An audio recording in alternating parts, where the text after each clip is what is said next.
SD, masih PAUD, masih anak-anak yang baru belajar Bismillahirrahmanirrahim. Itu kami tuh masih PAUD. Jadi mohon dimaklumi kalau banyak kekurangan. Ya. Nah, jadi kami pengen banget punya pesantren walaupun tidak besar. Ya. Kenapa? Sebab kalau di pesantren tentu lebih takhasus ketimbang majlis taklim. Kalau majlis taklim pulang pergi sampai ke rumah ada handphone, televisi lain lagi. Kalau takhasus tentu berbeda, mereka akan lebih fokus belajar.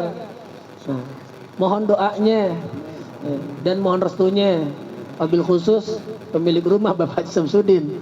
Nih alhamdulillah nih, beliau pemiliknya Ustadz nih rumah ini. Beliau kami ngontrak dengan beliau. Ya, karena belum punya tempat, saya terus terang aja deh, nggak ada yang ditutup-tutupin. Ya, ini bukan berita hoak nih, ya, real ini. Ya.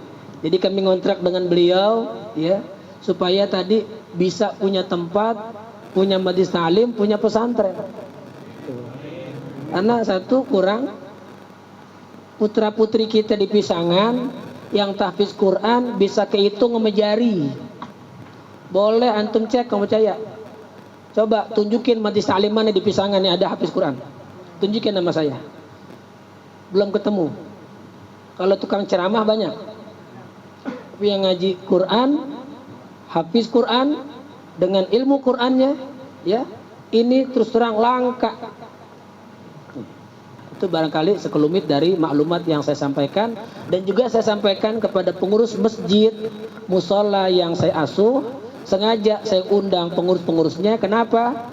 Untuk menyampaikan kepada antum bahwa donasi yang antum sampaikan kepada kami itu ada di bank milik yayasan, bukan milik pribadi.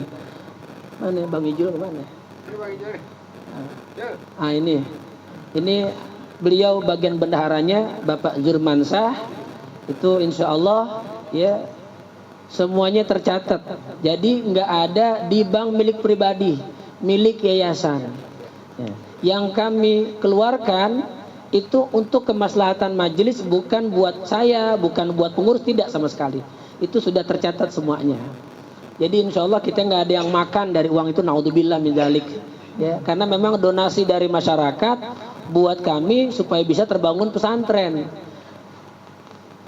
Seiring kami tanya-tanya, dan kami juga dulu dibantu sama orang tua kita Habib Fahri untuk nyari tanah, ya. Masya Allah, Ustadz, di tanah di sini harganya luar biasa. Saya kagak tahu kalau Pisangan nih harganya tinggi banget, Ustadz Basran. Kalau Ustadz Basran enak tinggal duduk ini. Udah tempatnya udah ada, alhamdulillah, ya. Nah, sekalinya saya tanya-tanya, Masya Allah harganya MM semua, ya. Tahu M apa deh tuh, ya. Jadi alhasil, Masya Allah tabarakallah, maaf, dengan donasi yang masuk kepada kami nggak memadai. Jangan untuk membeli, untuk bayar DP aja, mungkin kita mikir-mikir gitu kan, mikir-mikir ya Allah. Jadi kami tangguh sementara. Tuh. Makanya majlis inilah rumah Pak Haji Samsudin yang kami manfaatkan. Mudah-mudahan jadi amal jariah buat beliau nih. Mudah-mudahan beliau mau diwakafkan gitu.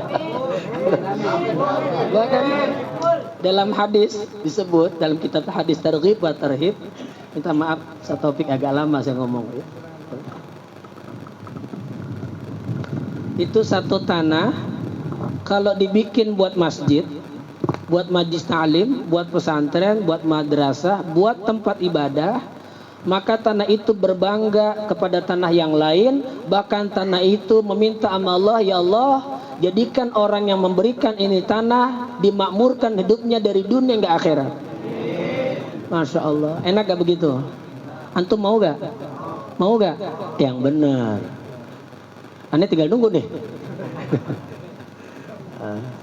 Itu Masya Allah, kalau kita pahami itu luar biasa, ya. Ya, jadi harapannya begitu, karena kami pengen ada punya wadah, terutama pesantren yang isinya ada tahfiz Quran, pembelajaran Quran, juga dengan kitab turos, kitab ulama-ulama. Jadi harapannya ke depannya ada generasi-generasi yang memang jadi imam di masjid, jadi imam di musola, yang bisa meluruskan bacaan-bacaan imam-imam di masjid dan musola. Kenapa? Maaf, minta ridhonya. Bukan menyinggung, tapi sekedar mengingatkan. Banyak orang berani tampil jadi imam di masjid, di musola, belum fasih bacaannya. Tajwidnya masih banyak salah. Kalau ditanya idgham bigunnah hurufnya berapa? Tahu deh jawabannya begitu. Berarti nggak paham dia tajwid. Sementara Nabi nyebut dalam hadis, ya ummul qauma aqra'uhum di kitabillah. Yang mengimamkan satu kaum orang yang aqra. Siapa aqra? Ulama menyebutkan satu versi aqra itu afsah wa ajwad. Orang tadi fasih dalam melafazkan ayat Quran dan betul tajwidnya. Satu pendapat ulama menyatakan ma'nahu al-afqah. Aqra itu artinya afqah. Arti afqah, dia paham hukum-hukum yang berkaitan dengan sholat. Jadi jangan sampai waliyadzubillah di masyarakat kita bil khusus Pisangan ada imam masjid, imam musola, bacaannya sembarangan. Waktu ditegur ngambek. Aya ente. Mana orangna? Ya Allah, bacaannya salah. Berani tampil jadi imam di masjid musola. Ada anak belajar dari An-Nur negor dimarahin. Gue jadi imam di sini bertahun-tahun kagak ada yang negor, lo doang yang negor. Mungkin orang kagak berani negor dia karena orang tua. Pas ditegur kagak nerima, ini kan repot. Saya ingat guru saya Kitab Izi. Doakan beliau dan diangkat penyakitnya Allah Ta'ala, sedang dirawat di rumah sakit. Itu Habib Kitab Izi cerita di zaman Habib Salim Minjindan di daerah Kebonanas dan Pedati, guru-guru, ustadz-ustadz, kiai-kiai yang mau tampil jadi imam di masjid, jadi imam di musola, ahlan wa sahlan marhaba, ahlan wa sahlan marhaba. Kami ucapkan selamat datang kepada pembicara kita Habib Hussein bin Muhammad Segaf. Masya Allah, ini kawan saya kecil ini. Ya, sekarang udah besar beliau, Mas. Masya Allah, marhaba, marhaba. Ahlan wa sahlan, ahlan wa sahlan. Antum sehat. Alhamdulillah, tamamul afiyah. Masya Allah, marhaba. Marhaba ya, marhaba. Fadal Habib.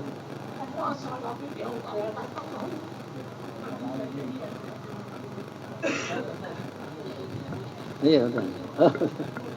Oh gitu. Ini Habib, nah. Apa minat ya? Apa saya? Sampai di mana itu?